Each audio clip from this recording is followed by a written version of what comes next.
You need to give Chris the thumbs up. Chris, Mr. Wheeler, ready? All right. Oops. Good evening, ladies and gentlemen. We will call the February 5th, 2026 Planning Commission hearing to order. My name is Dante Philpott. I am the chair, and we thank you guys for coming out this evening. We don't have a whole lot on the agenda, so we will definitely keep time in perspective. We don't want to hold you here all night unless you want to be here, which is fine. But we will move through the agenda, and we will move to the first item, which is a call to order, which we have done that. We will move to item number 2. We'll move through the roll call. So when you hear your name, Planning Commissioner, please acknowledge your presence. So we will start with Commissioner Cheryl Davis, Commissioner Jeanette Hardy, Here. Commissioner Robin Meyer, Here. Commissioner Andres Meyer. She is Miller. not here, but accounted for. I am Commissioner Dante Philpott, and I am here. Commissioner Carl Valenzano. Here. All right, and Commissioner Venice Walker is not here, which means that we do have a quorum, so thank you guys. So item number 3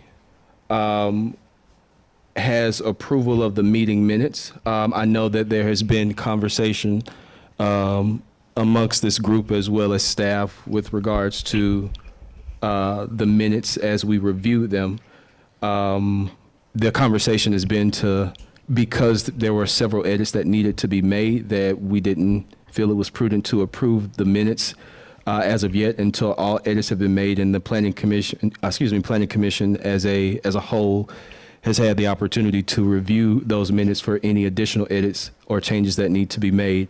I don't want to speak for anybody else, but I think the general consensus is that we want to defer approving the January minutes until we've had the opportunity to review all edits. I will leave it open for any discussion from any planning commissioner that has thoughts or feels differently. Just agree that the edits that were made were not just grammatical or things like that, as we discussed via email messages. So I think it would be best for us to defer that item. So I'd like to move that we defer that item until our March meeting. Okay. Any other comments? If not, then we will take the motion to defer approving the meeting minutes from Commissioner Valenzano. Do we have a second? I second. All right, we have a second from Commissioner Jeanette Hardy. All in favor say aye. Aye. Any opposed say nay. All right, the ayes have it, so we will defer approving the minutes. So from there, we will move to item number 4, and before we do that, what I do want to make sure that we do, and we want to make sure that we are in the habit of doing this and making sure that we, what's the word that I'm looking for? That we make sure that the rules of decorum and code of conduct is expressed. We want to make sure that these hearings are conducted in a professional manner, and we want to make sure that the applicants as well as community members that are here to either just to hear or participate, you have the opportunity to have the best experience and hear as much information as you possibly can. And we want to make sure that you walk away learning more from this Planning Commission hearing than what you did when you walked in. So I kind of want to go through our rules of decorum to make sure again everyone is aware and that everyone can abide by those rules of decorum. So, excuse me. To start with, each case will be called in the order it's presented on the published agenda, unless any edits are made. When the case is called, we ask that the applicant please stand and raise your hand to show that you are in attendance. Next, we will call to see if there's anyone in support of or opposed to that particular case. We kindly ask that anyone that's in support of or opposed to the case to please stand and raise your hand so that you could be counted for the record as well. The applicant will present their case first. If any are present, those who are in support of the case will be called to speak first, and those that are opposed, if any, will speak second. Each side, both supportive and opposition to, each side will be allowed 10 minutes to plead their case or raise their concerns. There will be no rebuttal process, so we ask that you please direct all of your comments to the Planning Commission within your 10-minute period. Additionally, if more than one person wishes to speak on any given case, we ask that you coordinate with each other about the points that you're going to talk about. Since each side only gets 10 minutes, you may not want to cover the same information more than once, or you might want to. It's your choice. But after both sides has exhausted their 10-minute presentation period, the Planning Commission will discuss the case before them. From the discussion, as a Planning Commission, we may request one or more of the speakers to come back to the podium for additional information.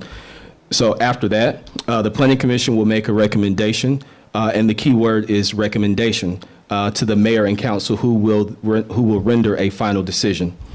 The last bit of housekeeping, we do ask that you turn your cell phones either off or place them on silent. Additionally, we ask that, given the small size of the meeting room, that those in attendance refrain from any unnecessary conversations, so that staff and the Planning Commission can focus on the comments being made during the hearing. So with that, we have our code of conduct, our rules of decorum. So with that, Mr. Wheeler, I will turn it over to you for item number 4 on the agenda, which is REZ 2025-006. Good evening. Good evening. First item on the agenda for this evening is RZ zoning case 25-006. Applicant is David Pierce. I'm sorry, can you hear me? Yes. Okay. Is Yes. David Pearson. Applicant is requesting to rezone R20/OSC from R to RA for the development of 94 single-family detached homes. Oh, property is located at Old Alabama Road and Cardell Road as well too. As you can see, if people over my shoulder can see, this is the star of the zoning map. Again, the subject property is zone R20. This is a future land use map of the subject property as a low density residential character. And then it's just an aerial photo of the subject property, as the property has frontage along Cardell Road and Old Alabama Road as well. Mr. Wheeler, can I Yes. interject real quick? Can you go back to the future land use map? Yes, sir. So is the entire property, because we know it crosses over Cardell Lane into two pieces? Yes, sir. So again, the white is the low density residential. So these properties right here, and here has the low density residential character area. That's what I wanted to be sure of, that it wasn't one of those situations where one piece is LDR and another piece is R20 sir. or something. No, again, I apologize. I don't know where the other stars went, but again, that is low density residential. Okay, thank you. This is the proposed site plan. Previously, if you attended our city not city council meetings, but our planning commission meetings, this is a revised site plan the applicant has provided to us. This is their third iteration of their site plan, as they start off with 101 homes, went back, then got it down to 95, now went back, and now they're down to 94 homes. Did want to make a note that, again, the lots, all the surrounding lots besides the inner lots have a lot width of 50 feet. The lots inside this loop right here has a lot width of 29 feet. So I want to make it clear. Also, the minimum heated floor area is going to go from 1,700 to 1,600 square feet. I'm sorry, 1,600 square feet to 1,700. Sorry, I apologize. I want to make sure I got that correct. Yes, sir. 1,700 square feet. I apologize. It went from 1,600 to 1,700 square feet. Minimum lot size is 6,200 in square feet. That's the lot size itself. Clear? Okay. All right, sure. These are the revised elevations the applicant submitted as well. I apologize. These were not included in your staff report that was submitted to you this afternoon. I totally forgot about it. It's lost in those email shuffles, but these are the revised elevations the applicant has provided for your consideration. So to kind of get rid of that townhome look, but to more of the single family look.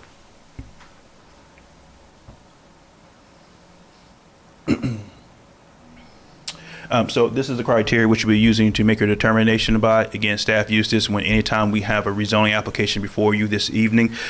With this criteria, there are 6 criteria which you would use to identify if this recommendation should be approval, denial of their application. Staff has already taken the liberty of reviewing this, and staff is at the opinion of denial of this application. Staff believes that even though the proposal zoning is a single-family use, however, staff believe that the use is too dense for the subject property, as well as there are issues related to the Cardale development. I mean, the homes along Cardale Road.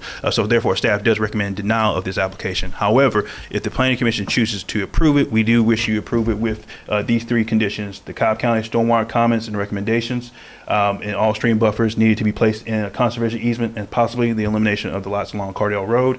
The Cobb County Department of Transportation comments and recommendations, and letter agreeable stipulations from Mr. Kevin Moore, dated February 4th, 2026. Okay. And the applicant is here this evening. Okay. So applicant, can you step to the podium?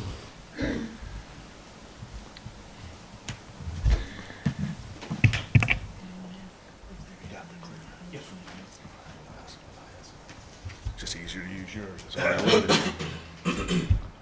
Yeah, that's great.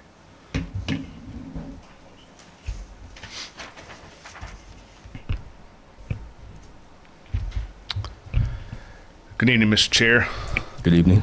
and Commissioners. I'm Kevin Moore. I'm here on behalf of the applicant, David Pearson Communities, in this rezoning application, and I won't simply repeat what Chris and Mr. Wheeler presented to you. I'll try to hit right into why we're here in front of you and why we believe, on behalf of the applicant, that this is an application and a proposed development that deserves your support for a recommendation of approval.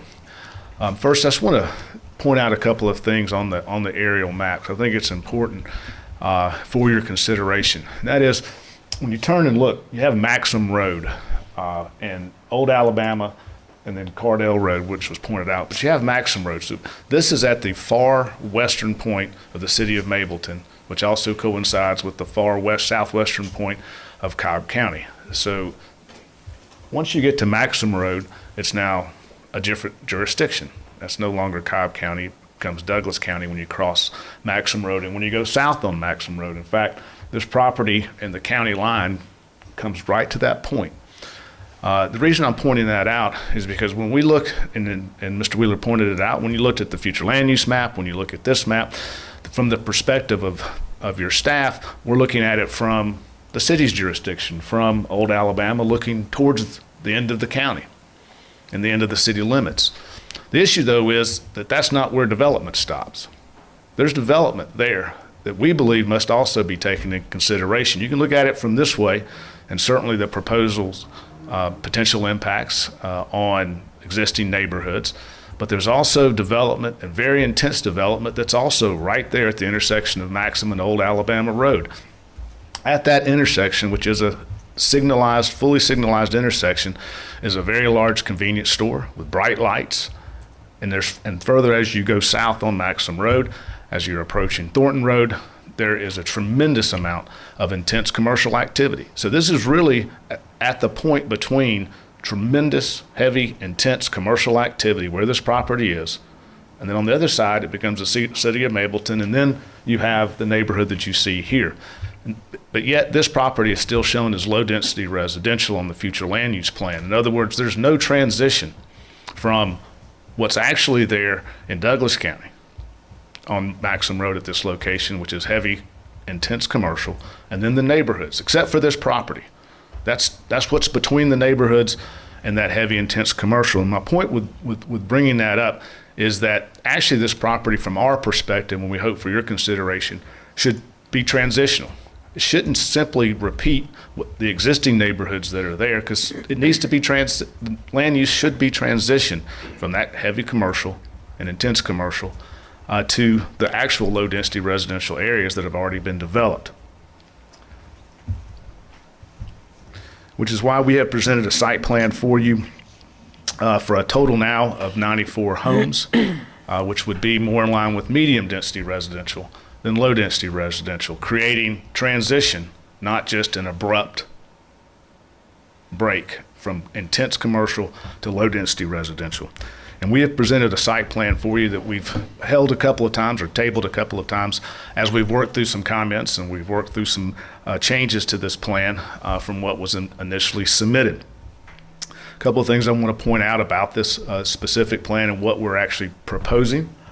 Number one, this plan does involve some fairly significant improvements to the road at Old Alabama. You can see the markings in a kind of a fuzzy version there, but you can see the markings on Old Alabama.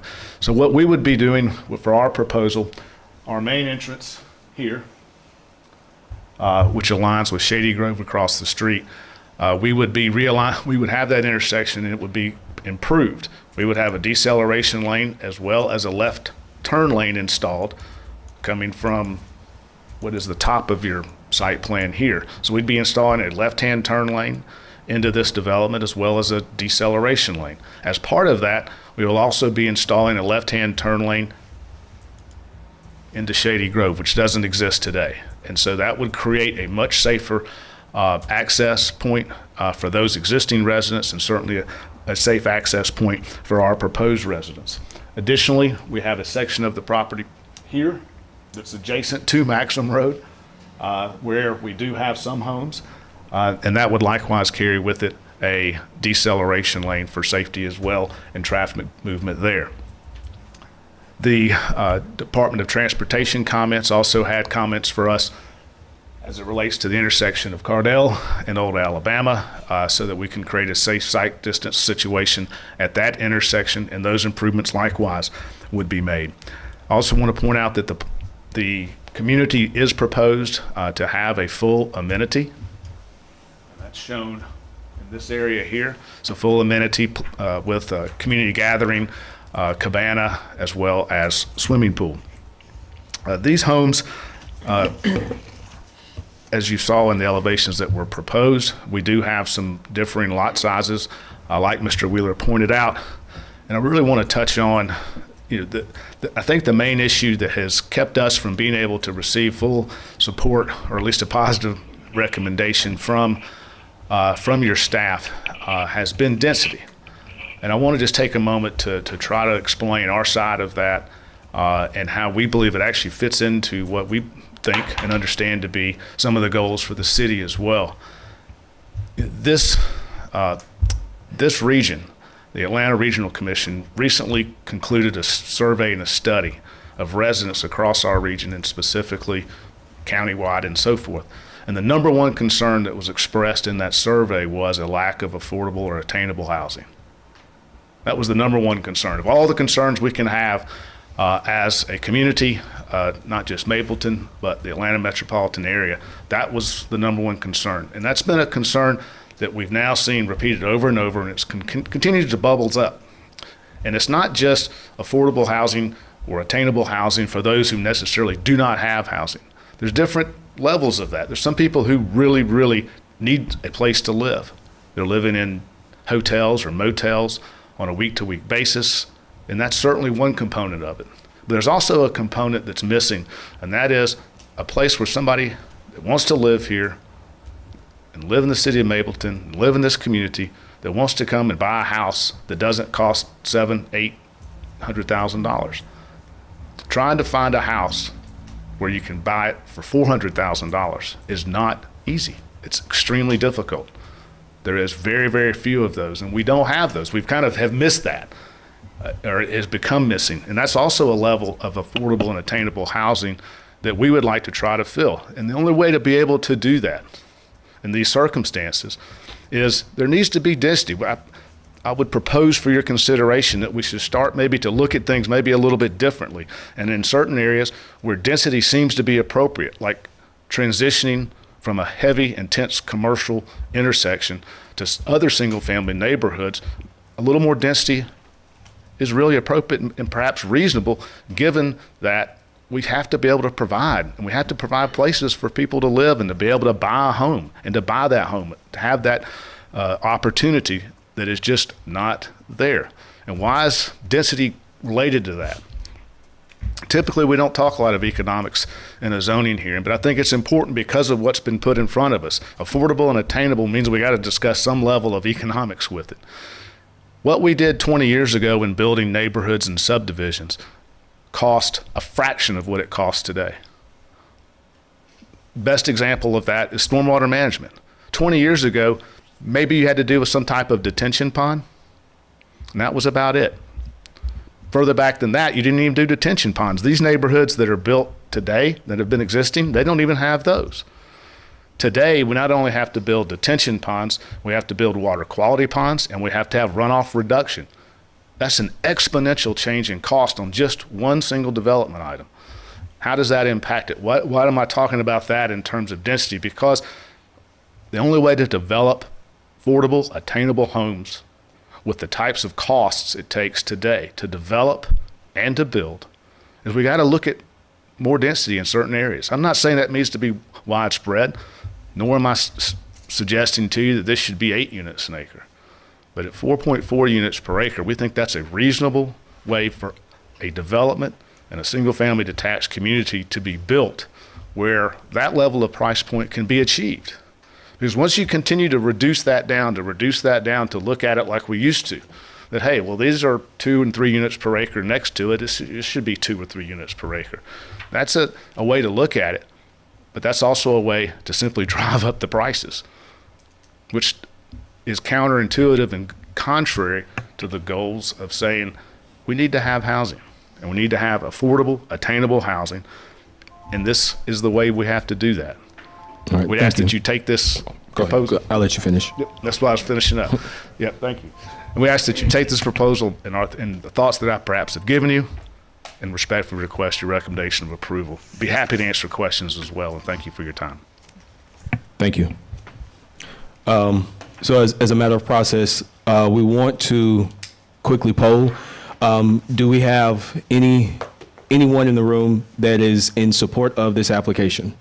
If you are, raise your hand. You don't, just raise your hand for now. Going once, twice, okay.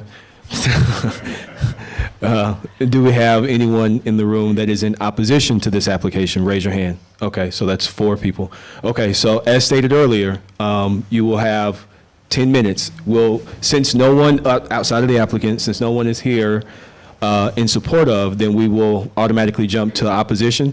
Again, those 10 minutes, it is shared amongst you. You don't get 10 minutes apiece. It's 10 minutes total.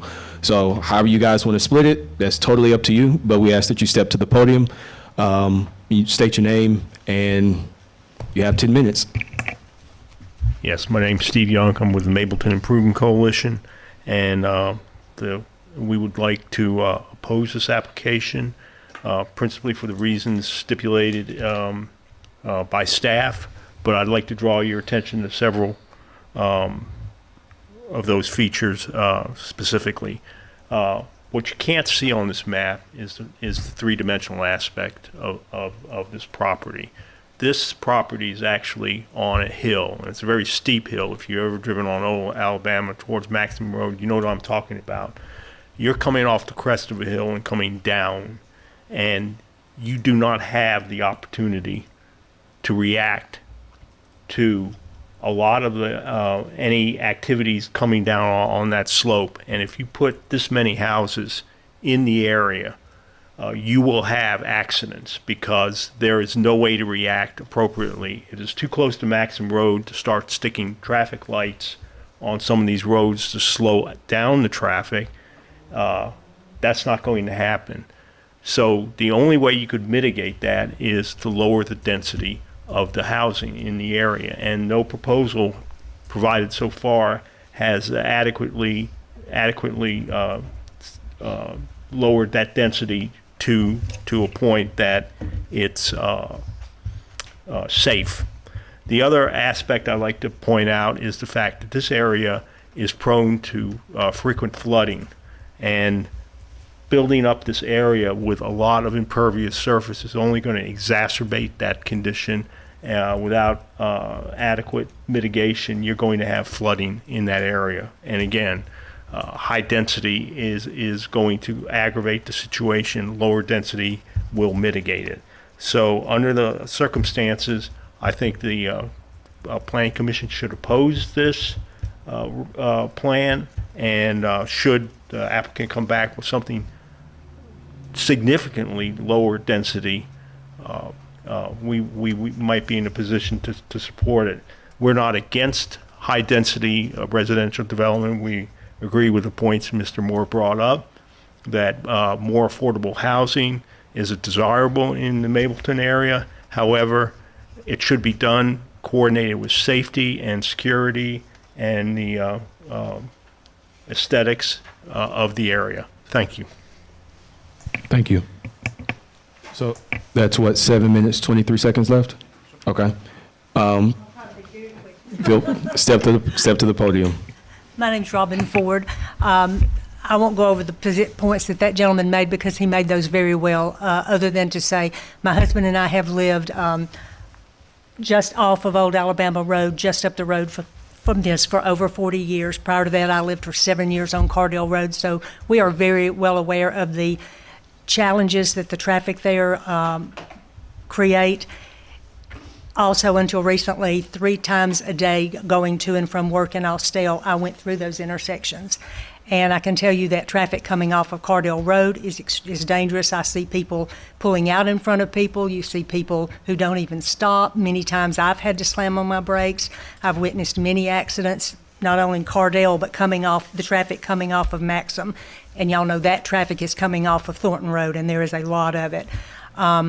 Witnessed accidents there, witnessed a lot of near misses there, and it's just simply adding this many more homes, that many more cars. If you figure maybe 2 cars per household in an area like that, it's already tricky getting out of some of those spaces.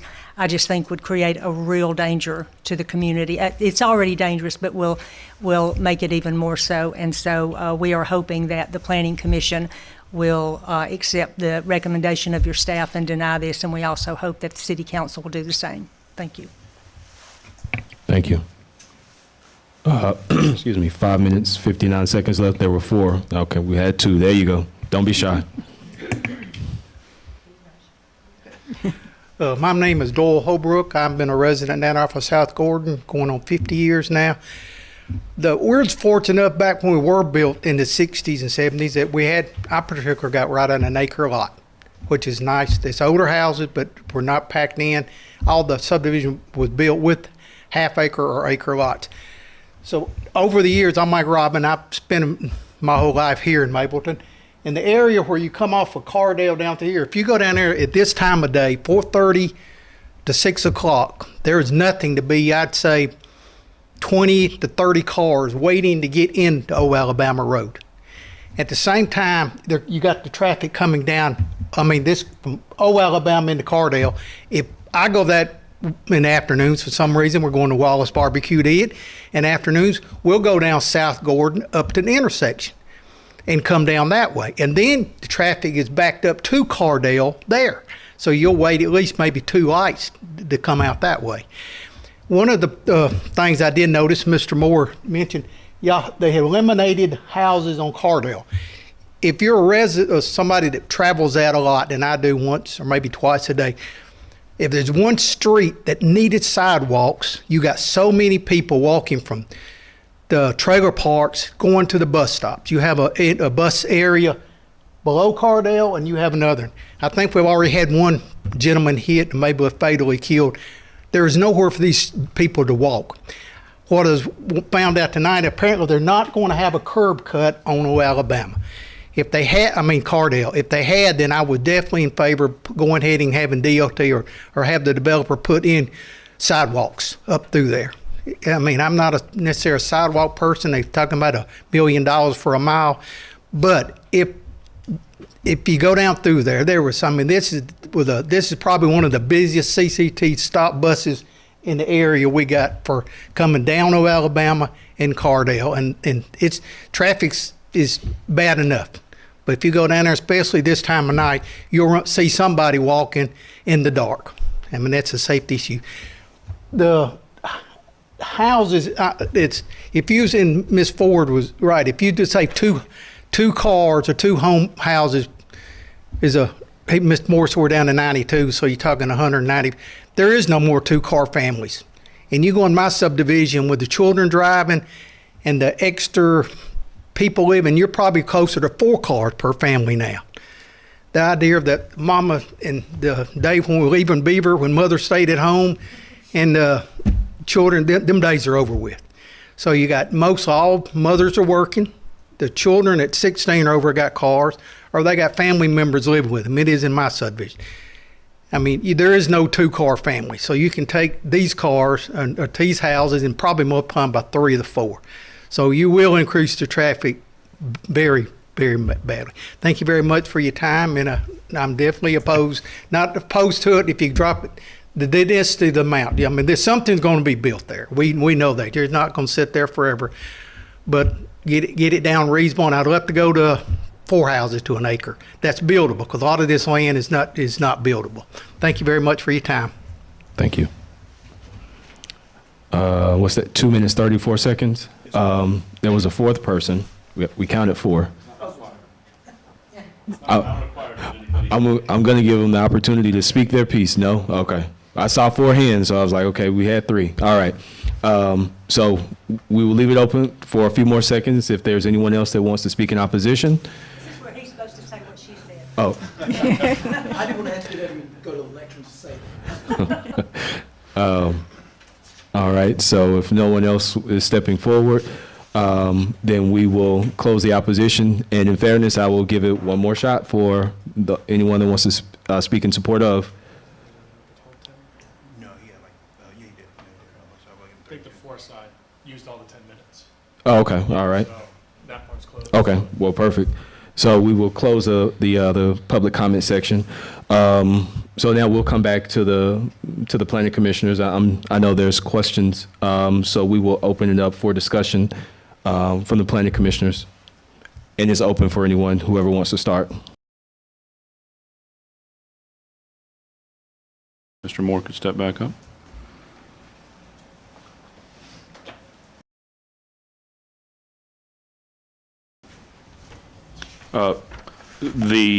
One of the folks that spoke, I've seen sidewalks indicated on the plan, so I wanted to ask if you could please clarify where there will and won't be sidewalks on this site plan. Certainly. I'll start with where he was actually speaking of on Cauldell. One of the staff recommendations or the stormwaters was potentially not having any lots on Cauldell. That was their recommendation. We are proposing some lots that would be out on Cardell, and as a result, we would have sidewalk on Cardell at that location. We would have sidewalks on Old Alabama for the length of our frontage on Old Alabama, as well as sidewalks also on the other side where we have development coming in there. And it's most likely sidewalks all the way to Maxim, so, because that's part of our property as well, based on the Cobb Department of Transportation recommendations and their standards. So that's as well as sidewalk internal to the development. But I think the question's aimed at what sidewalks are we going to be putting out there. So that would be included, yes. So, if I could just clarify, so Your mic. you're proposing to have sidewalk on all of your public frontage. So it's continuous along Cardell from where your proposed Yes, lots on Cardell are all the way down to Old Alabama. The only issue would be, as you can see with where there's apparently a stream that comes up to Cardell at that location, that may have to, we would want to put them in all the way, so it's consistent, not just all of a sudden have a gap, as long as it can physically be put in at that location. That's the only segment that you know me, I like to be transparent. That's the only segment where it's questionable just because of the physical condition out there today, with whether we'd be permitted to do that. Okay. If permittable, yes. Permitted by DOT. DOT and the rules with Cobb County Stormwater and so forth as far as disturbance, yes. Okay. I have a question. Okay, so first of all, I want to say thank you for taking note, because I do like the new elevations Yes. and reduction in density. I do think it is still too dense, though. Maybe not the 2 houses per acre, but maybe not the 4.5 per acre either. Okay. I know you had some parking. I'm not seeing it now. Can you point out all the additional parking areas for me, please? Yes, there are, just to give you the number, and then I'll point out the areas for you. Okay. So we've provided for an additional 50 guest parking spaces, and these are spaces that would be outside of a driveway, so designated parking areas. They're primarily here, there's some here, an area there, an area on the top of your screen. Okay. There's an area of parking adjacent to the amenity, and parking at the end of this cul-de-sac over here. Some Where guest you parking add an spaces. additional mailbox, right? Yes, Okay, that's right. For that side, that's correct. okay. Just checking, because I live in a high-density area. When you're that close together, it's just really nowhere to park, especially Right. if you have like guests or Right. something. And the idea is to try to distribute them throughout, so that it's not just in one place. For that reason, That would be a great idea. Okay. So 50, huh? yes. Okay. Thank you. So while we're on the subject of the elevations, are those the elevations for all of the lots? When we had elevations that were submitted initially that were for the smaller lots, and then when we took in comments and we then made bigger lots. So when we submitted the additional elevations that Mr. Wheeler showed that he uploaded, they were also included still the smaller elevations for the smaller lots. So those are the elevations for all of the lots that you kind of see that are red, and then the other elevations are in the blue interior. So They were supposed to be together, is how I submitted them. I just don't think it got put up correctly. So I just want to make sure I understand. Sure. The new elevations that have more of a single family home look to it. Correct. Those are going to be for which one, the red or the blue label lots? The red. Red. The red, okay. And so the blue label lots, those are going to be the original That's elevations that were submitted. That's correct. Okay. That's what I wanted to That's clarify. how we submitted them. Okay. That's right. And the breakdown of that's about 60-30. 60 of the ones you like, and 30 of the ones that were smaller. Okay. And the, how many square feet are the new elevations? Those elevations are going to be closer to 2,000 square feet and up. Okay. And so on the 29-foot wide lots, Yes. how wide is the footprint of the home, and how far apart are the homes? So for those lots, they're 5 feet apart Okay. with 24-foot wide homes. I'm sorry. Did you say that the housing itself is 5 feet from the other house? On the interior lots, yes. Okay.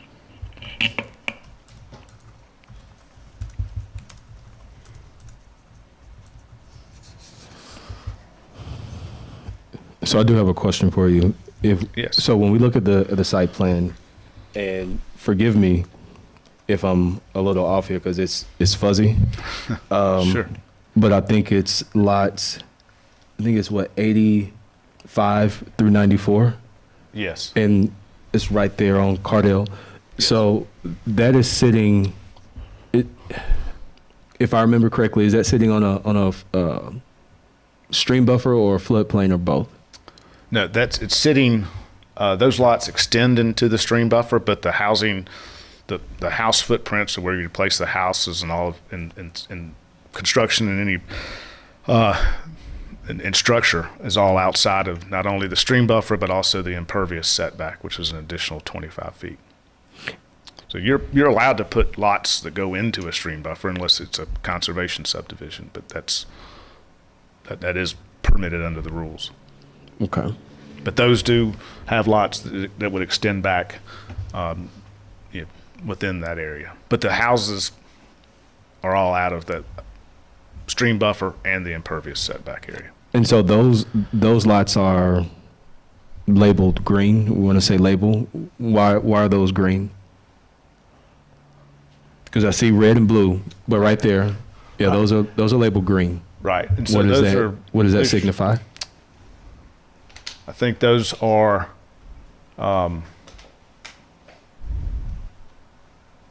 trying to see if I see where I don't know why he has those green. Okay. That was the engineer that did that. Okay. I was just pointing out the colors for easy reference. Oh no, that's fine. y'all, but When you made reference to red and blue, Right. I saw green. So my question is, well, why is that green? He didn't have a legend, so I don't know why he put Okay. those green. But And I think one of the concerns that was raised as well, since this community is, let's just say that it's split into two parts, the amenity is over. It's over there. So, is it? Well, I think a concern that was raised was potentially having a crosswalk to go from we just call it the lower half over to the main portion of the community where the Correct. amenities are. I don't know. I didn't see anything that signified that. I don't know if that rests on the shoulders of DOT or what have you. But I think from a safety concern, as people have raised issues and concerns about the amount of traffic coming through and people being hit by cars, to at least have a crosswalk of some sort to signal for people to potentially slow down, because you have people that are crossing the street. And I think there is a mailbox that you put down there, but it's more so for the amenities up top, where everybody's not just going to necessarily drive over there. Some people are just going to decide to walk over there. It's their neighborhood. Like, well, I'm just going to walk to the pool, or I'm going to walk to the cabana, or whatever it is. So I don't know if that's been considered, if it's been researched. I'm just asking. yes, we are absolutely agreeable to fund, construct, and install a protected crosswalk, which is really what you want, the protected aspect of it. Crosswalk at this location at Cardell and Old Alabama, if permitted by DOT. They get funny about crosswalks in certain locations unless there's stop signs. But in this instance, they said they would continue to look at it, and especially since we were offering to fund that as an improvement. Okay, I'm sorry. Can you give me, I guess, because we keep talking about affordable housing. Mm-hmm. The price points for the houses in red as opposed to the ones, the original floor plans in blue? Right. So, and this is general price points and what they would anticipate. So you have the interior homes, which would be smaller as a price point. We would anticipate those to be in the high 300s. What is the high 300s? I consider the high 300s anywhere from 375 to 399. That's what I can. Since you're asking, that's my range. I can mid is 320. That's how I break it down. So that's what I would consider to be high 300s, and then once you start getting to the red and greens, since we've now see that's green, but the red and greens would be then 400s and up, probably 400 to 450. Depends on some of the selections and things like that. But that's what they would anticipate. I'm sorry, and that's, base, because, you get those options, and then that's going to probably push it up from there, right? It can, yes. And that's why I'm kind of giving a range Okay. of anticipated sales prices, right?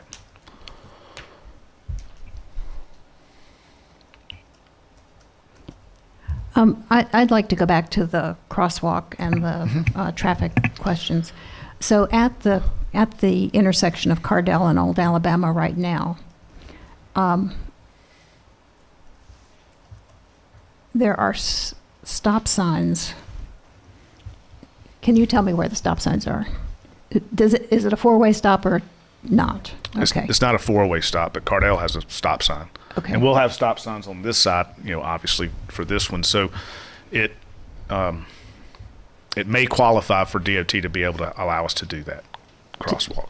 The crosswalk, but there's not any contemplation of a four-way stop or a traffic light?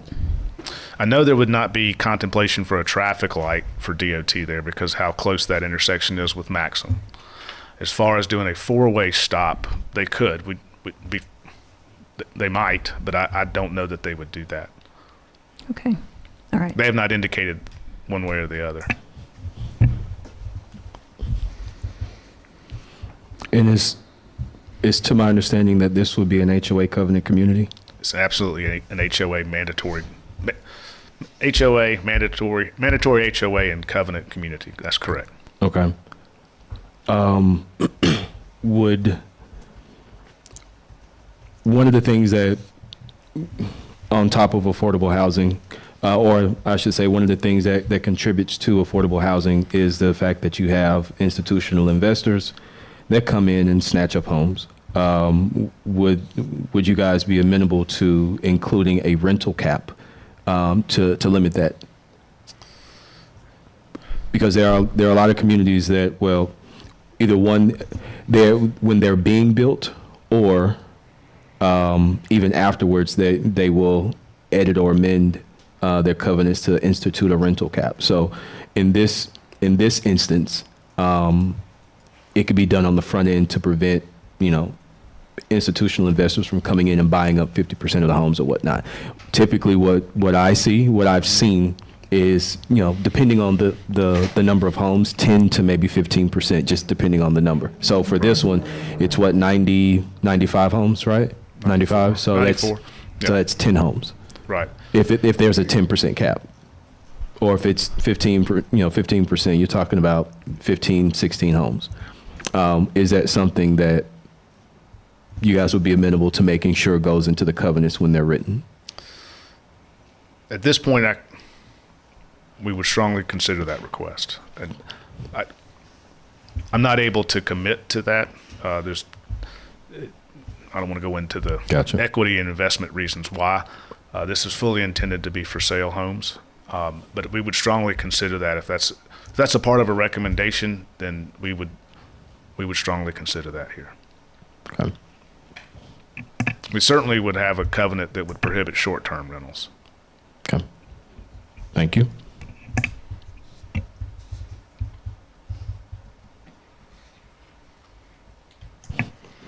And I think you mentioned previously, I'm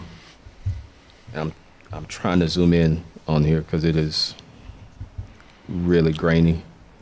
The homes on the, I'm going to call it the bottom side down here.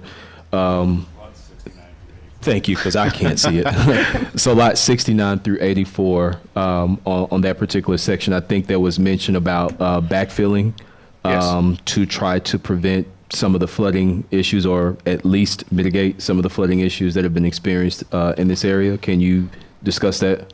Yes. So there was some comments that had been received initially from Cobb County Stormwater Division, who does the review of plans. From a stormwater perspective. So we provided back to the city and to Cobb Stormwater from our project engineer full explanation of how that's being handled from a stormwater perspective.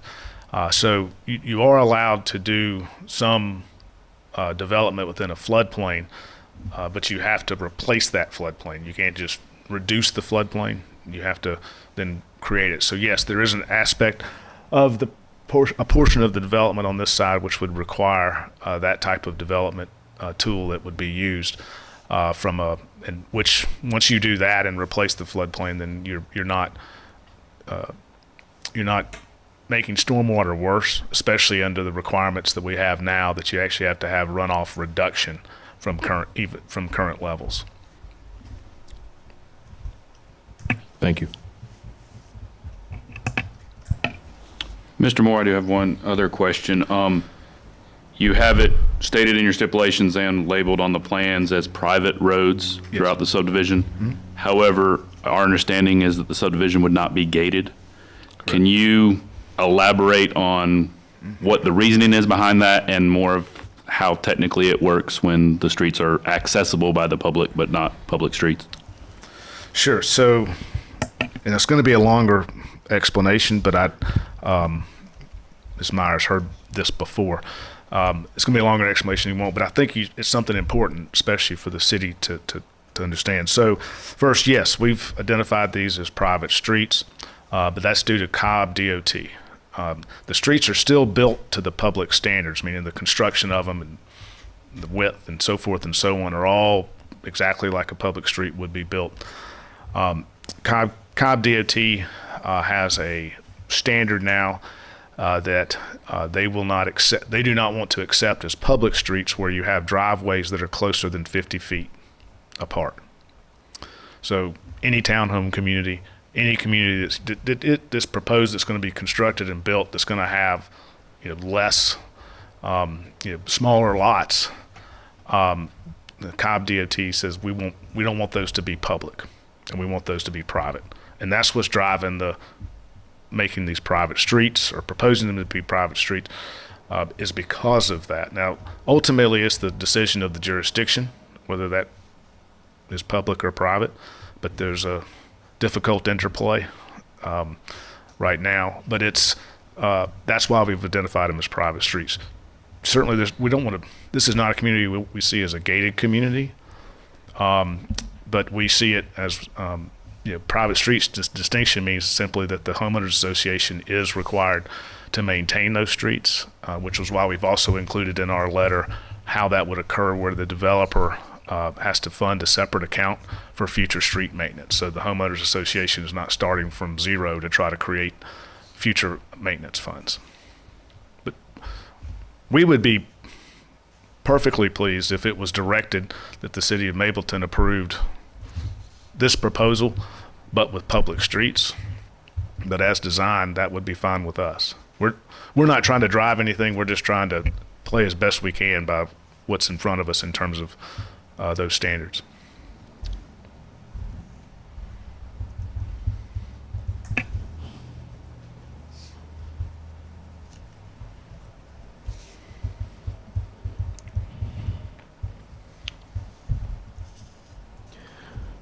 All right. Do we have any other questions from any other planning commissioners?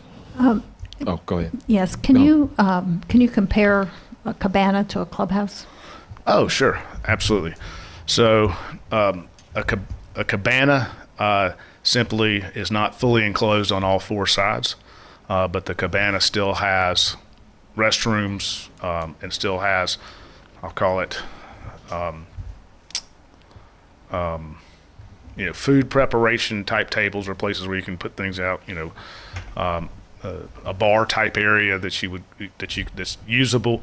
It's just open air on at least one of the ends that's not fully covered and enclosed. And why would you propose that rather than a clubhouse? Clubhouses don't get used that much, and people like to be outdoors, and so I've seen that often, a lot, and that is the use of cabanas in subdivisions from no matter the price point of the subdivision or community. For that reason, that they just feel like we're building clubhouses that cost twice as much, they're not used very much, and people want to sit outside, just like a lot of people like covered porches instead of patios. That's what they tell me. Okay. Alrighty. But it still has bathrooms and kind of kitchenette facilities and that type of thing.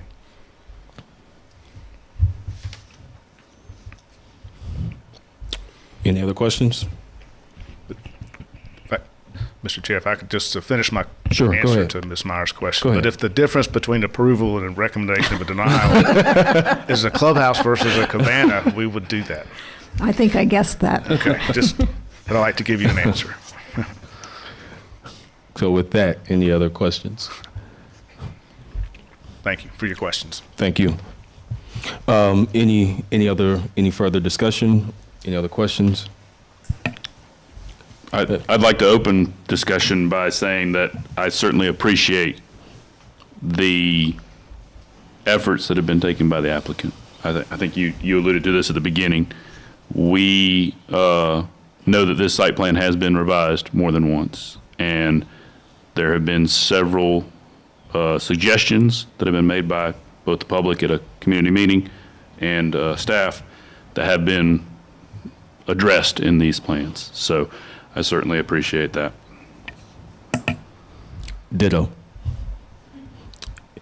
So at this time, we can entertain a motion. If there's no further discussion or any other questions, then we can entertain a motion for approval or denial.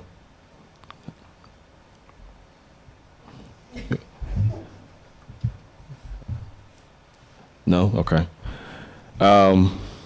This is a tough one because it's honestly it's a matter of trying to balance everything out. One of the biggest sticking points for me is the density, and I definitely understand from the applicant standpoint that trying to make a transition. I understand the need for affordable housing or attainable housing. But we definitely don't want to do it at the expense of the surrounding community. We want to make sure that safety, traffic concerns, all those things are taken into account. When we look at the current density, it's what, 4.4, roughly 4.4, 4.5, and I'm playing around with the numbers to try to figure out like, hey, if we reduce the density from 4.4 and we get it down to 4 or 3.5, that's a matter of going from 95 homes to like 87 homes or 95 homes to 76 homes, which if we look at what's the lot numbers again, Commissioner Valenzuela, right there with the 69, is it? No, right there on Cardell. Yeah. 85 So that's what, 10? 9 or 10 homes. So that just taking out those 9 or 10 homes because it's right there on a stream buffer, that changes the density right there from 95 to 85 homes, and that's going down to roughly about 3.9 to maybe 4. And I definitely do appreciate all the changes that have been taken into account, have been made. I think I would put forth a motion to deny the application, just taking into account the density because it's putting a lot there. So I would make the motion to recommend denial of the application, largely in part due to density. And would we have a second?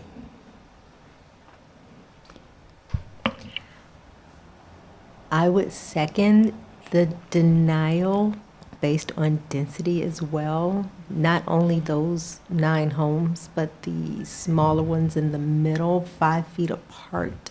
I mean, heck, I'm 5'2". Okay, so I wouldn't fit in between the houses. So yeah, I'm sorry, I'm gonna have to second that based on that. Okay, so we have a second by Commissioner Davis. And I'm sorry, just for record, I would say that Commissioner Philpott made the motion to deny, second by Commissioner Davis. So all in favor, say. Can we have some discussion? I'm sorry, I apologize. We'll open it for discussion. I think Carl got there first. Go ahead, Commissioner Valenzuela. No, I want us to seriously consider what the end result of what we're recommending would be. Okay. We are concerned that there is too much density. I think Mr. Moore, the applicant, made a strong case that there's a need for a transition between Thornton Road and the rest of the subdivisions. Correct. But what would be the goal of denying this application? I worry that we are looking at a willing developer who's looking to make this project work, and how do we attempt to work with that applicant and the concerned citizens in this room to get a project that will work? Is there anything we can do at this moment besides recommending denial? And I'm not saying I have a specific answer at the moment, but I'm just trying to make sure we discuss that as a group. Okay. That's Because fair. there seems to be a finality to that recommendation. Obviously, the city council has the final say, but is there another option, is what I'm asking. And I would suggest that perhaps there is, and that we could consider a deferral and Okay. some instruction to the applicant Okay. for what we might like to see happen with this proposal that's before us now. I think that, I understand the argument about this being on the edge of the low-density residential and the nearby commercial, the commercial development. I guess my opinion of that commercial development is not that it's heavy commercial. I think I think Maxim Road through there is exceptionally unattractive. But it's not, the commercial development is things like convenience stores and very small, outdated, obsolete retail. It's an area that is ripe for redevelopment. Behind that relatively light commercial development, in my opinion, is a vast amount of residential development. Older residential development, yes, trailer parks, a campground that probably doesn't really have campers in it. So I think this is a part of Mableton and a part of Douglas County whose best times are ahead of it. And so while I think there's some argument for not necessarily sticking strictly to R20, I don't think there's an argument to go all the way to RA6. I think I hear the call for affordable housing. I spent the latter part of my career in affordable housing. To me, the difference between 375 to 400 and 400 to 550 is not much. Really, really not much. I think that the fragility of the site, the vast amount of floodplain, and the history of flooding in this area means that it really can't be this, it should not be this intensely developed. I read through the stormwater comments. I have to confess, I did not fully understand them all. At one point, I thought I was reading that the lowest occupied part of the house had to be at least 18 inches above the base flood elevation. Another place I thought it said 3 feet. But this area was heavily impacted by our 500-year flood. I think it was in 2006. And those houses would have been underwater, even if they were 3 feet above base flood elevation. They would have been flooded. And I think we can expect that we're going to have another 500-year flood in less than 400 and however many years that is. We're seeing crazy weather these days, and I think you need only look around the country and to see that. I'm particularly concerned about those lots on Cardell. The green ones? The green ones. Okay. Yes, I do understand that technically, yes, the lots can go into the buffer, the stream buffer. But for those houses, they're going to have what looks to me like 40% of their lot be encumbered by either the state stream buffer of 25 feet, the county stream buffer of 50 feet, or the county's prohibition against impervious surfaces for 75 feet. An average homeowner buys their house thinking that they bought all the land, and it's their land and they can do with it what they want. So the first thing I would expect is, rather than the little 6-foot patio, they're going to pour a bigger patio. And then, well, maybe we'll put the trampoline down in the stream buffer. Maybe we'll need to cut that tree so the kids don't whack their heads on it. And I understand that the HOA covenants can cover all of this, but we're setting these neighbors up to try to police each other's backyards, which is not a situation I'd want to be in as a homeowner. So much as I don't like the plan we have, and much as I do like the plan that's in place for this property, the R20 OSC, I do think there ought to be something in between the two. And I agree with my colleague from District 5 that 5 feet apart is Too close. is too close. And I'm not as I believe someone said, I think it was you, Mr. Philpott, I'm not opposed to this density for the sake of being opposed to density. I think it's appropriate in some places. There's a very attractive development in Smyrna where the houses are 5 feet apart, but the architecture is completely different. The landscaping is top notch. They have rear entry garages. It looks like a little urban street. And this is just not going to have that opportunity. It's going to be tiny little houses in the middle of slightly larger other houses. And I just think the distinction is not appropriate. The houses don't look enough alike, and the spacing is going to label them as different. So I'm afraid I can't vote yes for your motion, but I'm hoping that maybe a deferral could be a possibility. Okay. That's fair. So for density's sake, again, I was playing around with the numbers. We're at 4.5 roughly. Taking out 10 homes, I think there's an opportunity for the interior, the blue colored lots, to potentially do something there. And I'm just thinking about like, hey, what can we give the applicant to say, okay, let's go back and look at this. The green ones there, like I said, just removing 10 homes, that changes the density. It drops it down to like 3.94. Potentially editing the interior blue could do something a little bit different to improve the density. So as a matter of process, consult with council. So I did make the motion to deny. Can we raise another motion to defer?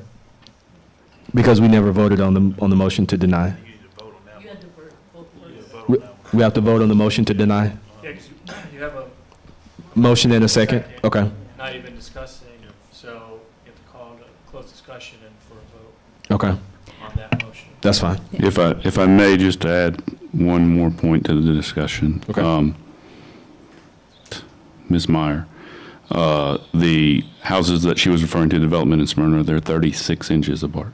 There are 3 feet between those houses that were built at Belmont Hills. I know which ones you're talking about. And to that point, the developer, builder, whoever you want to refer to, bought a second parcel because they were selling as quickly as they were. Mm-hmm. So I think we need to make sure we're not taking our own personal feelings into account.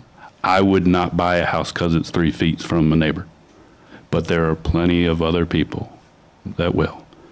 And if it allows them to make the houses a little bit cheaper, to the applicant's point earlier of affordability, there's a good reason to consider that distance between the houses. So let's make sure we're not just carte blanche saying 5 feet is too close or 3 feet is too close. There are townhomes where you can knock on your neighbor's wall. So there's in between, there's different things that fit different people's needs. Along those lines, the houses that back up to the buffer, or the lots that back up to the buffer. I back up to a wooded buffer that backs up to a cemetery. No one's ever going to build a house behind me. I bought that lot. I picked that lot for that reason. So this may be an opportunity for somebody who's informed. Granted, as Ms. Meyer admitted or commented, you're wanting them to be fully informed of what they're purchasing. But it may be an opportunity for somebody who doesn't want to have to worry about somebody building a house behind them.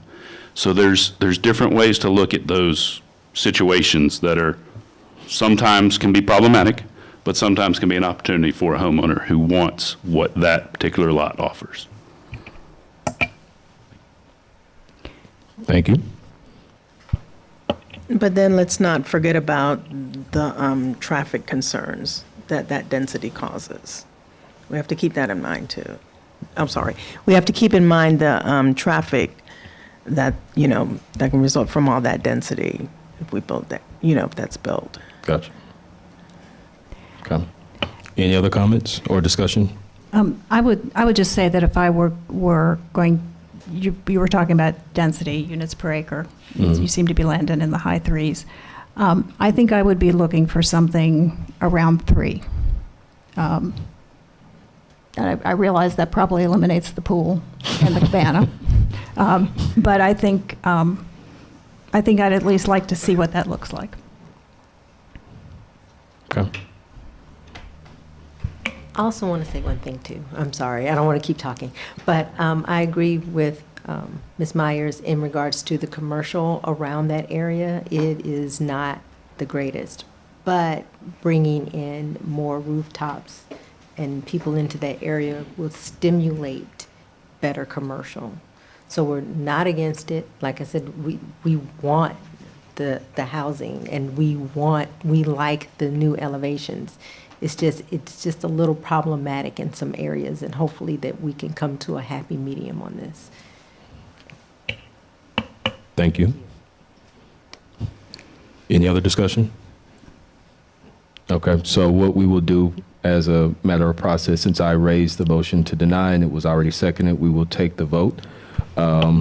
So just for clarification, if you vote aye, you are voting to deny to recommend denial. If you vote nay, you are voting not to recommend denial. So with that being said, I raised the motion to deny. It was seconded already. All in favor say aye. All opposed say nay. Nay. Nay. The nays have it. The recommendation to deny has been taken down.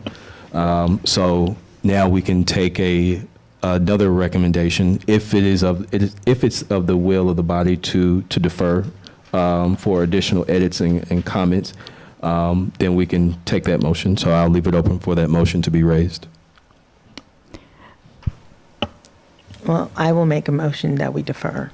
Okay, so we have a motion to defer by Commissioner Hardy. Do we have a second on that motion? I will second the motion to defer. All right, we have a second from Commissioner Valenzuela. All in favor of deferring, say aye. Aye. Any opposed, say nay.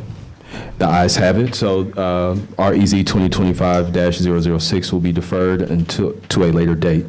Thank you again for your time. We look forward to continuing to work with you. So with that, we will move to item 5A, and thank you guys for sticking around. REZ 2025-009. Mr. Wheeler? Yes, sir. Uh-oh. Last item on the agenda is RZ 25-011. Applicant is Alliance Industrial Hold on, Partners. Mr. Wheeler, you have 11 on there, but we have 9 on our agenda. Yeah, it should be 11. I Okay, apologize. sorry. Yeah. So Alliance Industrial Partners, LLC, representing this evening will be Mr. Bailey. Applicant is located at Oak Ridge Commerce Way. They're seeking to rezone from mobile home park to rezone to light industrial for the development of a 300,000 square foot warehouse and distribution center. The star represents the subject property, as again the star is the star shows where the subject property will be developed. The brown color represents mobile home park mobile home park zoning category. The light industrial is the purple, and gold is the single family RA6 residential development zoning category. The flume map, again, this is the light gray is the industrial compatibility, and then brown is the mobile home park. Located to the north of the subject property.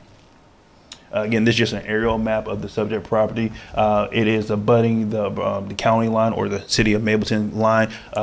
Located to the west of it is Douglas County. Access to the subject property would be along this parcel right here, which is Oak Ridge Commerce Way. The applicant subject property is located within an established industrial subdivision area. The only residential homes is located to the north and further east of the subject property. This is the proposed concept plan, which the applicant is using to show what the development possibly will look like. Again, it is a warehouse distribution center. Again, 300,000 square foot. There's a 50-foot undisturbed buffer, or I'm saying not undisturbed buffer, but 50-foot landscape buffer to the north to try to minimize any negative impact the applicant may have on the mobile home park located to the north. The proposed detention pond is located to the southern portion of the subject property. Again, as they will have landscaping all around it. Again, as you indicated, these are the type of trees which they will be part of their landscaping. This is the proposed elevation which the applicant intends on making the development look like. And this is just, again, just some CAD drawings or some architectural drawings to kind of give a clear picture of what the applicant's the development will look like. As you can see, the rear loading in the back, and then the front and entrance into the front. With all our criteria, these are 6 conditions which you'll be using to make your determination by. As always, staff has taken the opportunity to provide that within our staff report. Staff did take the liberty of provide its opinion. Staff is recommending approval with 14 conditions for this application. I will read all the way through them, but I will slide through them so they can see through the record.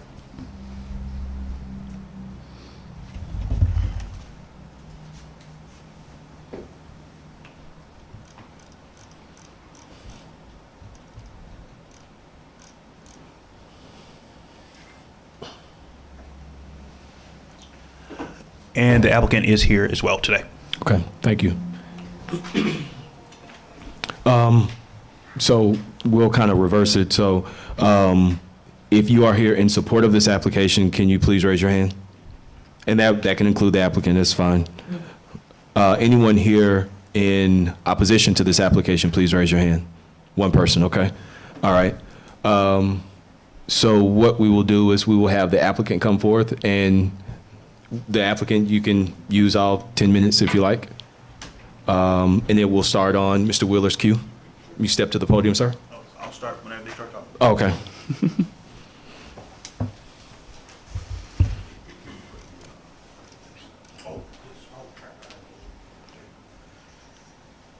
I'm gonna try to do this without getting a crook in my neck. It's all right. It's quite all right.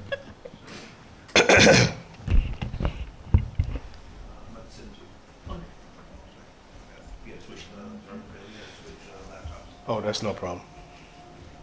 Oh, I can kind of see it right here. Okay. Oh, yeah. Oh, that's phenomenal.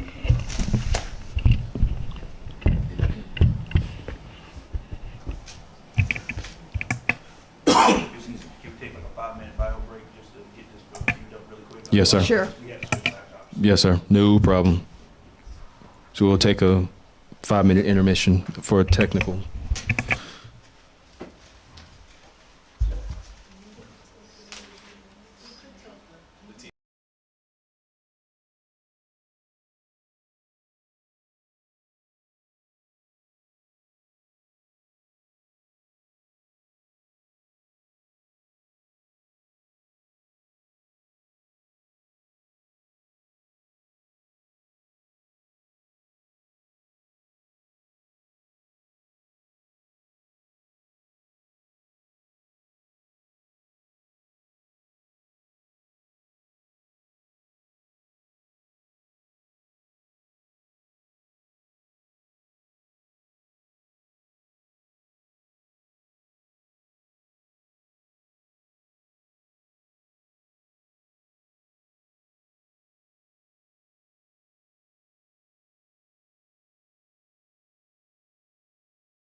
All right. We are back in session from our 5-minute recess. Mr. Wheeler, is everything queued up for the applicant? Yes, sir. Okay. On you, sir. Thank you. Good evening. My name is Henry Bailey, counsel for the applicant. I'm at 665 Denali Drive, Mableton, Georgia, right down the street here. And so just to reiterate Mr. Wheeler's comments and his report presentation, this is a request to rezone the property located there on Oak Ridge from mobile home park to light industrial. Okay, all right. So summary of the request. Again, we're seeking to rezone this property from mobile home park to light industrial to accommodate development of roughly 29.15 acres of a vacant site into a light industrial warehouse distribution center. The proposed building that we're seeking to develop is roughly 300,000 square feet. Access will be located along Oak Ridge Commerce Way with significant buffering maintained with additional evergreen buffering added to ameliorate impacts on the adjacent residential, specifically to the north. And so as a part of this process, going into it, we wanted to be extremely thorough. So we went ahead and conducted a traffic impact study, and that traffic impact study identified that there's no appreciable impact on surrounding road infrastructure or the intersections, with no improvements needing to be made to mitigate impacts from the increased traffic as a result of the development. We also did a line of sight study, which is very important considering the residential to the north. We wanted to be able to understand exactly what was going to be visible and where it was going to be visible, such that we can make sure that where we added the additional evergreens or the additional landscaping, that it was effective and helped to visually block to the extent possible the development from the surrounding neighborhood. And so here's a zoning map that you'll see that was included in Mr. Wheeler's presentation. The property is located adjacent to and nearly surrounded by all other light industrial and industrial uses, with the exception of the property located immediately north, which is a mobile home development. And the thing that's important about this is the rezoning request that we're making is consistent with the future land use map designation of industrial compatible. And again, this is a site plan, conceptual site plan of what we propose to develop. Just to reiterate, access, as you can see here in this little access drive here, goes out to Oak Ridge Commerce Way with the 300,000 square foot building sitting there in the middle, and extensive buffering. And most of this stuff is existing vegetation now that we will add to throughout the development process, with the rear loading located on the opposite side of the residential to help further block any noise or light pollution into the residential neighborhood. And it's a rendering of what the building will look like once developed. More elevations to show sort of the architectural design of the building. And just more the same. And then lastly, I want to talk to you about neighborhood outreach and support. So as a part of this process, we think it's very important to engage the community to make sure we understand exactly where there are concerns. We had a meeting on February 2nd, just this week. It was supposed to be the week prior, but the weather that you all mentioned earlier kind of told us we couldn't do that. So we had that meeting this past Monday, where we had this presentation says 6, but we had 5 attendees there to come and talk about the project, ask questions about the project. And as I understand it, there were no comments in opposition and no negative comments about the application. We also reached out to the Austell Community Task Force, and the applicant met with that team on at least 2 occasions. And then yesterday we received a letter or recommendation of support from the Mableton Improvement Coalition as well. And with that, I'll answer any questions you might have and ask that you all make a recommendation of approval in alignment with what staff's recommendation reads. Thank you very much. So was it 6 minutes left, Mr. Wheeler? Sorry about that. So we'll hold our questions till later. There was 1 person in opposition, correct? Okay. So Mr. Wheeler, can you reset to 10 and we'll have the person?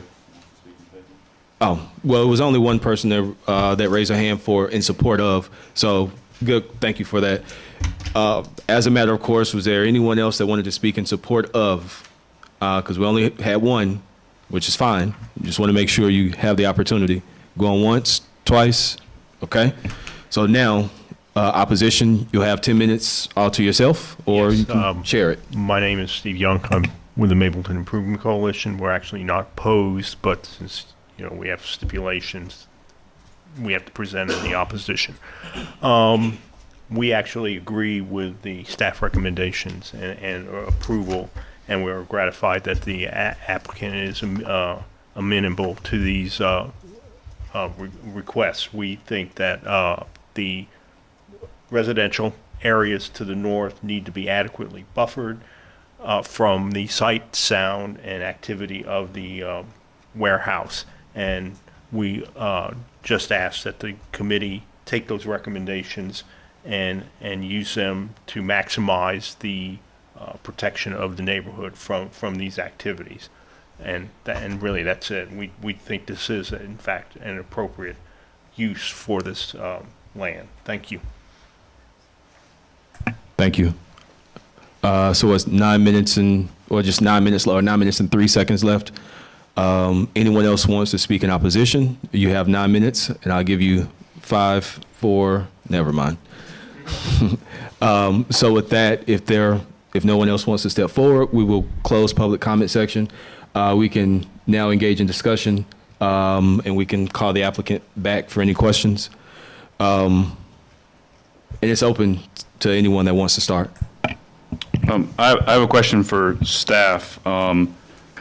Mr. Wheeler, in the staff recommendations, there is a mention of hours of construction. But what I want to clarify is, does the zoning classification that the applicant is requesting have a limit on hours of operation? Not off the top of my head, I do not believe, but I'll have to double check just to make sure. But I don't believe there is. We can look it up really quickly here. Yeah, if you could just confirm, that would be great. I do have a question for the applicant, or the representative, excuse me. I cannot remember what page this was on, but I remember reading, I think in the initial report, that you guys obtained, I think it was 9 easement agreements. I guess the question that I had was, you have 9, but were there, like, how many properties were abutting, I guess, the area where you were seeking those easement agreements? Because I'm trying to understand, if you have 9, were there 20 lots per se, and you have 9, and then you just got the 9 and was like, oh, okay, we're good, or were there 10 and you got 9? So that's what I'm trying to understand. You may need to bring up one of the members of the applicant team to speak to that. Sure, thank you. Just introduce yourself. When you say easements, we didn't have any easements on this site. Okay, because I could have sworn I read in there that it was like 9 easement agreements. No, Okay. sir. Sorry. Okay. Yeah. Then that's my error. No, it's fine. All right, thank you. I have a question. First of all, I want to thank you for the line of sight study. Yes, ma'am. There have been times in the past, prior to my serving on the Planning Commission, when this is exactly the information I wanted to know about a zoning application, and I didn't know to call it a line of sight study. So now I'm fully educated on the topic.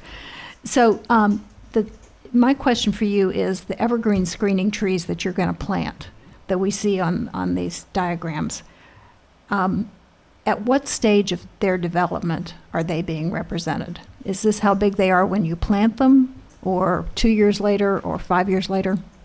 So if I understand your question correctly, you want to know what size of these trees are going to be when we put them in the ground, correct? I want to know if they're going to be the size I see them on the picture. Okay, gotcha. Do we know the answer to that? 5 years? That would be, 5 okay. years. All right. Thank you. You're welcome. And this is the line of sight study. I love it. Yes, ma'am.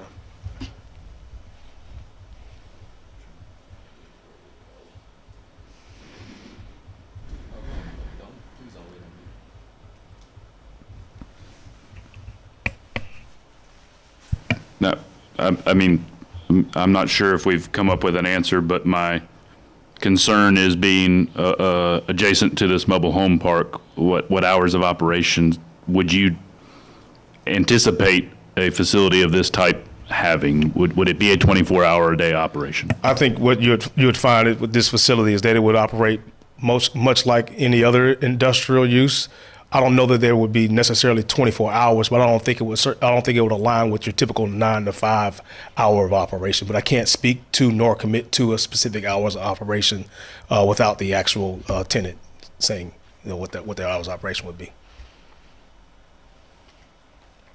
And there's, just out of curiosity, you don't have a pending tenant or lease agreement yet? You just... No, conversations are ongoing, but most of these tenants will not commit to anything without the zoning being in place. Gotcha. But what you can be assured of is that the types of tenants that you might see on a site like this are the non-noxious types of industrial uses, the distribution, the end of the road, sort of putting parts and pieces together to manufacture something, not your heavy industrial type uses that are not even permitted in the zoning district. That was going to be my other question. Understood. Yeah, go ahead.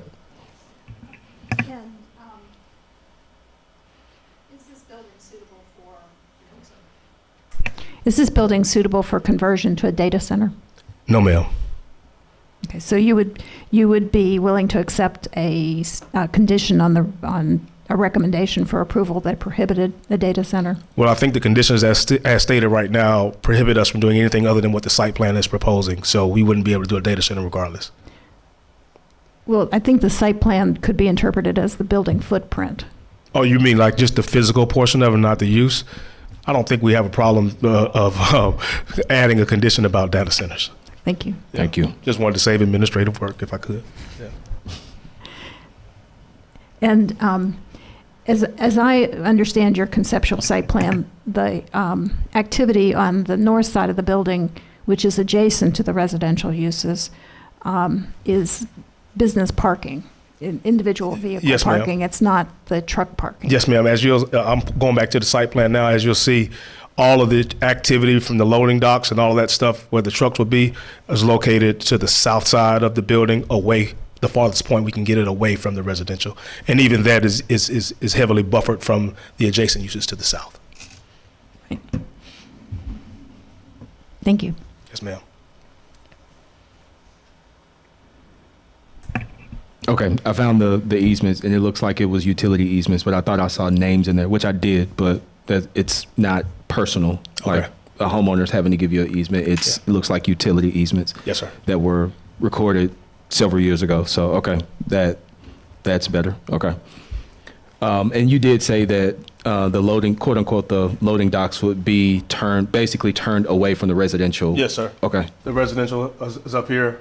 This is actual vehicular parking for the employees. Mm-hmm. And then the actual truck loading activities will be located on the southern side of the building, screened even further from the residences. Okay. So residential here, trucking activity, and loading activity here. Gotcha. Okay. Okay. And thank you for how robust this was. It was a lot to read, for sure. But this is probably one of the most detailed applications I think we've seen since inception. So thank you for that. You're welcome.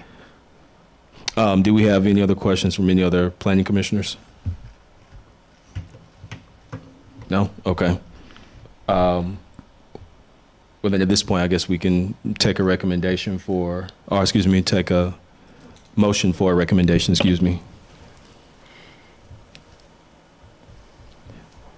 I'll leave it open, or I can make it. I'd like to make a motion for recommendation of approval of REZ 2025-011, including the staff recommendations as listed 1 through 14. Is it 14 or 15? It's 14. 14, okay. 14F, I guess there's letters there. Okay. With an additional stipulation, staff recommendation, I'm not sure what the term is for one that we create. No, the stipulation. Condition that the property not be allowed to be utilized for a data center type use. Okay. So we have a motion to recommend approval with all staff recommendations with the additional condition for the site to not be used as a data center raised by Commissioner Valenzuela. Do we have a second? I second. We have a second from Commissioner Jeanette Hardy. All in favor? Or do we have any discussion before we take the vote? Yes, no? No discussion? Okay. So all in favor, say aye. Aye. Any opposed, say nay. The ayes have it. So recommendation will be made to City Council, and it'll appear on the calendar. I'm sure they'll let you know what date that will be. But thank you again. We appreciate it. Again, appreciate how thorough you guys were. It answered a lot of questions for us on the front end, and I think it made for a little bit of a smoother application to review and process for you. So thank you. Thank y'all. And so we've reached 5A. Commissioner Valenzuela had a question or commentary. Yes, before we adjourn, I just wanted to confirm, I know it was discussed during our work session, do we need to satisfy the requirement of voting for chair and vice chair to begin the year, or how do we need to handle that? So I know that part of the discussion was because we are, we're going to be down 2 PCs. The question was, do we wait or do we move forward? I'm of the mindset to move forward because we don't have a concrete timeline as to when the seats will be filled. That could be a week or it could be 6 months. My preference is to go ahead and hold the vote before then because we don't know when that will be. That's my personal opinion. I agree. Can I get a little bit of legal consultation here? Do we need to nominate and vote, or can we move to continue with the chair and vice chair that we currently have? You're going to need to have a vote on it. It wasn't on this. What he's saying, it didn't make it on the agenda, Yeah, but I should have made that amendment earlier. I guess what I would do at this point is just have it on your March meeting agenda and discuss it then. But yeah, you'll need to hold the vote. The vote could be for the same people, but you just got to go through the motion process. So it will be on the agenda for March, and at that point, the board will accept nominees and then take a vote for the various positions. Okay. And just for everyone's information, we started this process April-ish of last year. Mm-hmm. So we haven't reached full year of doing this, serving on the planning commission or holding hearings. But the way we wrote our rules was that each year we should elect a chair and vice chair. So just wanted to make sure we satisfy that. And to Chairman Philpott's comment earlier, for the information of the public, we are losing 2 commissioners that have served since the beginning. 2 of our commissioners have resigned their positions. So if you are interested in serving, reach out to your city council person and see if they're in need of a person to fill those slots. For the moment, there are only 5 of us on the commission, and we are required to have 4 show up to have a quorum. So that puts us at a very, very narrow margin. I suggest that we probably need to look at the calendar and make sure that we all have open dates for the next few months. But if you are willing to serve on this planning commission, please reach out to your city council, man or woman, and offer your interest. Thank you. You might want to mention the regions, the areas, like it's District 3 and 6 and 3. Yeah. So City Council District 3, City Council District 6. District 6 is City Councilwoman Deborah Herndon. 3 is Keisha Councilwoman Jeff Coate. So if you are here or if you are watching virtually, if you have an interest, please reach out. As you can see, this work has a huge, huge impact on how the city of Mableton will look, smell, feel going forward. it's, I don't want to say it's not glamorous. It is what it is, but it's very, very, very impactful. So if you have an interest, even if you're curious, please reach out. Because as a planning commission, as a body, excuse me, we'd love to have you on, so we can continue to do the work of the city. Any other discussion points before we adjourn? I have just one, and that is that I'd like to express my gratitude, and I suspect all our gratitude to our two departing commissioners, Yes. Ms. Jeanette Hardy and Ms. Venice Walker. Venice is not here this evening, but you two have been with us since the beginning, and we're going to miss you. So Yes. we understand Thank you. that life has its twists and turns, but it's been great to get to know you and figure out how to do this for the first time for the city. So Yeah. thank you. Thank you. It was a heavy It's been lift. an honor, yes, and it's been it's- an honor. It's Yeah. a heavy lift, but thank you. And just so you guys know, this is a voluntary position, right? We volunteer our time. And so it is, it's bittersweet for me, but my professional, obligations are I just can't serve as much as I would like to and give it the attention that it deserves. We understand. And if you see me around the city, please still speak to me. Oh, I'm just I kidding. will. I'm kidding. I'm kidding. I'm sure. Wow. Okay. Any other discussion, comments? No? Okay. I'll move that we adjourn.